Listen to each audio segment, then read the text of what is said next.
Welcome on this tutorial. Wish all you are well. In this tutorial we are going to discuss about Norton theorem. By definition, a linear active network consisting of the independent or dependent voltage source and current source with various circuit elements can be substituted by an equivalent circuit consisting of a current source IN in parallel with a resistance RN. So any complex network can be converted into a simple network having only two components, one is current source, another one is equivalent resistance. The current source is normally called Norton current source and equivalent resistance is normally called Norton resistance. So here there is a two terminal network. Inside this box number of sources and number of circuit elements are there, and this is the load. So this two terminal network can be converted into a simple network which will have two components, one is the current source, another one is resistance. This current source and this resistance will be connected in parallel. How we can identify this as parallel? Because this is the current, main current, which will have two paths. One path is through this load resistance, another path is through this Norton resistance. So this is Norton equivalent circuit. To explain the Norton theorem, I am considering here this circuit. This is a complex circuit and we have to find the current through load resistance RL. Now to use Norton's theorem, we have to find Norton current as well as Norton equivalent resistance. How to find Norton current? To find Norton current, we should remove this RL and this will be short circuited. So we will get this short circuit path, and the current flowing through this short circuit path is the Norton current. Now how to find this Norton current? To find this Norton current or this short circuit current, we may use several ways. I will find the short circuit current here using the shunt formula. How to find the current? From this circuit, this I is the main path, main current. This current has been divided into two paths. One is I2 and the one is I3. I2 is the short circuit current, which is Norton current. Now what will be the value of this I2? Regarding these two paths, we may use this formula to find out current in any paths. Say current through the resistance R2, this I2 will be the main current I that will be multiplied by opposite path's resistance. Because we are considering the current through this path, so the opposite path's resistance is R3 divided by the total resistance of the loop. So total resistance is R2 plus R3. This is I2, means current flowing through this path.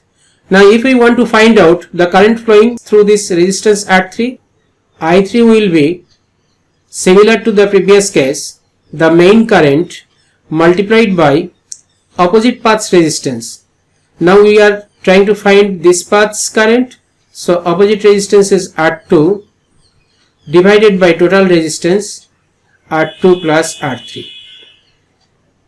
So when this type of circuit we will find, means the main path divided into two paths, then by using this shunt formula we may calculate the current of any branch.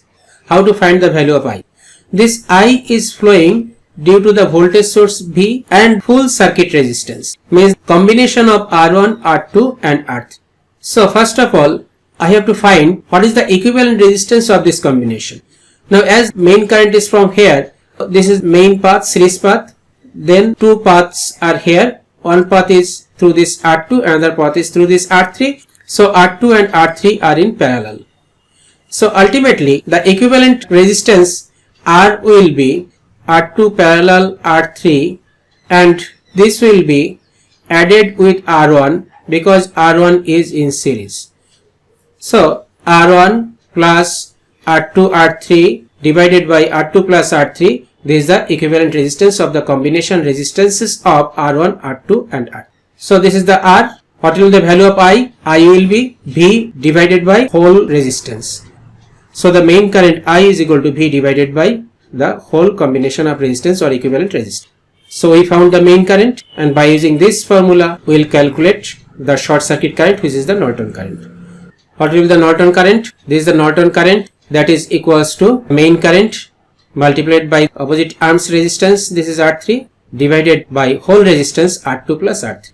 By this way we will calculate Norton current. Next, how to calculate Norton equivalent resistance.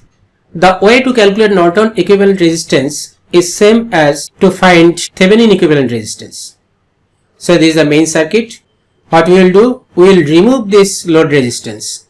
So this resistance will be removed Here we have removed the resistance. Next, this source, all the sources will be replaced by their internal resistances. Here only a voltage source is there. Nothing has been mentioned here regarding the internal resistance. So we will consider the voltage source is ideal voltage source. So its internal resistance is 0. So this will be shorted. Here this is a shorted. Equivalent of this combination resistance will be Norton resistance. From here easily we can understand that this is in series and R1, R3 are in parallel. So parallel combination of R1, R3 will be added with R2 to find Rn. So R2, R3 parallel value is R1, R3 divided by R1 plus R3, that is added with R2, this R2, so this is Rn. If we face any problem to understand which resistances are in parallel, which resistances are in series, then we may redraw the circuit as per our suitability. In this case, this point A, next R2, next two parallel path R1, R3, ultimately this two path meets at a particular point which is B. So from here it is easy to understand that R2 is in series with the parallel combination of R1 and R3. Next step, we have to put the value of IN and Rn in equivalent circuit. So this is Norton current, we will put the value here. This is the Norton resistance, we will put the value here. This is the load, so this is the equivalent circuit. We will put the value of IN and Rn here, and ultimately we will calculate the load current. Here this is the main current. This has been divided in two parts. Our target is to find this IL. What will the value of this IL? IL will be main current multiplied by opposite resistance Rn multiplied by full resistance Rn plus RL. So by using this formula we can calculate the value of load current. What are the different steps to solve numerical problems? First of all, we have to identify the load resistance. Next, we should redraw the equivalent circuit. We have to find the Norton current. We have to find Norton resistance. We will have to put the value of Norton current and Norton resistance in equivalent circuit, and then we will calculate the circuit parameter, that is the load current, by using formula. So this is the first problem. In the given network, draw Norton's equivalent circuit and find the current through 18.75 ohm resistance. Here question tells us that 18.75 is load resistance. So what we need to find out? We have to find out IN and Rn. To find out the IN, Norton current, what we should do? We should remove the load resistance. This is the load resistance, we have to remove it, and this will be short circuited. By doing this, we will get this circuit. This is short circuited. Now the current through this short circuit path is the Norton current. We may use the several way to find this short circuit current. Here I will use KVL in different loops. This is the circuit to find out IN. We have considered three loops. First loop I1 is the current. Second loop I2 is the loop current. Third loop I3 is the loop current. We will proceed mesh analysis in these three loops. From this first loop I1 is the loop current. So this I1 is flowing through this path. And here 30 ampere is the current source. So no doubt I1 is 30 ampere. From the last loop I3 is flowing through the loop. So I3 is no doubt the Norton current. Now from the second mesh, the current is flowing in clockwise direction. While considering this 10 ohm resistance, I2 is flowing in upward direction and I1 is flowing in downward direction. And we are considering the main current is I2, which is flowing in clockwise direction. So we may consider I2 is higher than I1. So the net current flowing through this 10 ohm resistance is I2 minus I1. So what will the potential drop across this 10 ohm resistance? That will be this difference of current multiplied by 10. What will the potential drop across this 5 ohm resistance? Only I2 is flowing through this path. So that will be 5 ohm multiplied by I2. What will be the potential drop across this 5 ohm resistance? For 5 ohm resistance, I2 is flowing in downward direction and I3 is flowing in upward direction. And we are considering this loop and loop current is clockwise direction. So I2 will be considered as higher than the I3. So the potential across this 5 ohm resistance is I2 minus of I3 multiplied by this 5 ohm resistance. So these three are potential drop. In this loop, the next one is the source, that is 50 volt. Now summation of all this will be equal to 0. Now whether all the sources will be plus or minus, we have to identify that. How to identify it? As the main current is flowing through this 10 ohm resistance from downward to upward direction, so this will be positive and this will be negative. Here from left to right, so this will be positive, this will be negative. Here from top to bottom, so this will be positive, this will be negative. So this is plus minus, plus minus, plus minus, and this one is also plus minus. So if anyone we consider the positive, all will be positive because the polarity are same. So if we consider this is plus, this is plus, this is plus, this is plus. So this equation we got from second mesh. This is that equation, and ultimately simplifying this equation we will find 4i2 minus i3 is equal to 50. Now considering third mesh. For the case of third mesh, for 5 ohm resistance, i3 is flowing in upward direction and i2 is flowing in downward direction, and clockwise current is main current in this loop. So the current through the 5 ohm resistance is i3 minus of i2. Potential drop across this 5 ohm resistance will be this multiplied by 5. In this loop, this is one potential drop and the rest is a single source which is 50. Now these two, addition of these two will be equal to 0 according to KVL. Again we will think what will be the polarity, whether both will be positive or negative. In third mesh, as I3 is in clockwise direction, so current flowing through upward direction. So this will be considered as positive, this will be considered as negative. Here the polarity is negative, positive, next positive, negative, just opposite polarity. So if potential drop across this 5 ohm is considered as positive, this will be negative. So the equation will be 5i3 minus i2 minus of 50 is equal to 0. This is that equation, and simplifying this equation we will get i3 minus i2 is equal to 10. By solving equation 1 and equation 2, we will get the value of i3 which is 30 ampere, and this is the Norton current. Next we have to find the Norton equivalent resistance. This is the actual circuit. To find out the Norton equivalent resistance, what we should do? We should remove this load resistance which is 18.75 ohm. Next we should remove all the sources and should replace those sources with their internal resistances. This voltage source will be short circuited and the current source will be open circuited. So we will get this type of circuit to find the Norton resistance. Say this is that circuit. Now here this point A, point B. If we start walking from point A, we will get two paths. One path is through this 5 ohm and 10 ohm resistance, another path is through 5 ohm resistance. So this 5 and this 10 ohm, this will be in series. So this 10 and 5, ultimately it will form 15 ohm resistance. This will be in parallel with 5 ohm resistance. This is 5. So I found the simplified circuit having 15 ohm and 5 ohm resistance in parallel. What will be equivalent of this parallel combination? That will be 15 multiplied by 5 divided by 15 plus 5. Ultimately we found 3.75 ohm. So this 3.75 ohm resistance is the Norton equivalent resistance. So we have calculated the Norton current which is 30 ampere, and also we have calculated the Norton equivalent resistance which is 3.75 ohm. Now we have to put these two values in Norton equivalent circuit. To find out the load current, we have to put the value of Rn and In in Norton equivalent circuit. This is the Norton equivalent circuit. 30 ampere is Norton current and 3.75 ohm is Norton equivalent resistance. This is a simplified circuit, and from this simplified circuit it is easy to calculate load current.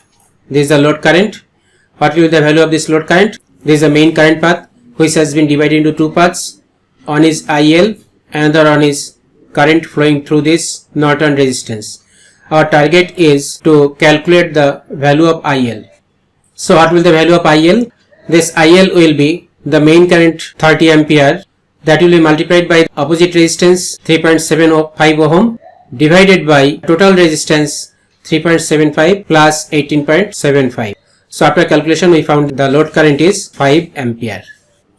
Now I am trying to show whether these two circuits are equivalent. Means main circuit and the Norton equivalent circuit are same. I am trying to show it with the simulation. if the current flowing through the load resistance in the main circuit is equals to current flowing through the load resistance in equivalent circuit, then we can say that these two circuits are equivalent. Main circuit have the component 30 ampere, 10 ohm, 5 ohm, 5 ohm, 50 volt, 18.75 ohm. So here 30 ampere, 10 ohm, 5 ohm, 5 ohm, 18.75 ohm, 50 volt. This equivalent circuit, 30 ampere current source, 3.75 ohm, 18.75 ohm. In the equivalent circuit, this 30 ampere current source, 3.75 ohm resistance, 18.75.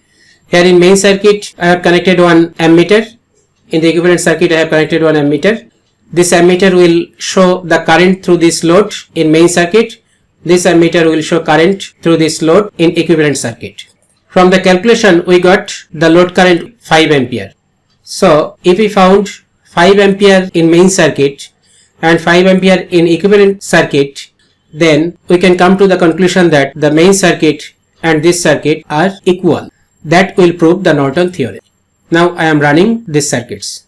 See here in the ammeter, say it is showing 5 ampere, here it is showing 5 ampere. I am zooming this, say this is the main circuit, it is showing 5 ampere. I am zooming equivalent circuit, see here it is showing 5 ampere. So which we have calculated what the load current we got, and same current is showing in Norton equivalent circuit as well as in main circuit. No doubt Norton's theorem is perfect, and we can see it by running these two circuits. Now this is the last part, how we can transform the source from Norton to Thevenin or Thevenin to Norton. Say this is the Norton circuit, IN and RN. IN is the Norton source. If we apply the Thevenin here, we have to find out the Thevenin voltage. What we will do, we have to calculate the potential at this point. The potential at this point will be the current through this path multiplied by this resistance. So that will be IN multiplied by RN, because IN is the current flowing through this path. So VTS will be IN into RN. This is VTS, IN into RN. If we want to find out the RTS, what we will do? We will replace the source by the internal resistance. This IN will be replaced and it will be open circuited. So the resistance will be RN. RTS is equal to RN. This RTS is equal to RN. From these two relation, if we transform this current source to this voltage source, we will use this one, that is current source is given, that value multiplied by this RN, we will get VTS. What is the value of RTS? RTS is equal to RN. So just if the RN value is 5, this will be 5. If the Thevenin circuit is given, and if we want to find Norton equivalent circuit, what will be IN? IN is equal to VTS divided by RN. What will be RN? RN will be equal to RTS. So using these two relation, we can transform a source from Thevenin to Norton or Norton to Thevenin. In this session, what we learned? We have learned Norton's theorem, what is Norton current, what is Norton equivalent resistance, how to find Norton current, how to find Norton equivalent resistance, how to draw Norton equivalent circuit, what are the different steps to solve numerical problems, how voltage transformation is normally done from Thevenin to Norton or Norton to Thevenin. In next tutorial, we will solve different numerical problems on Norton's theorem.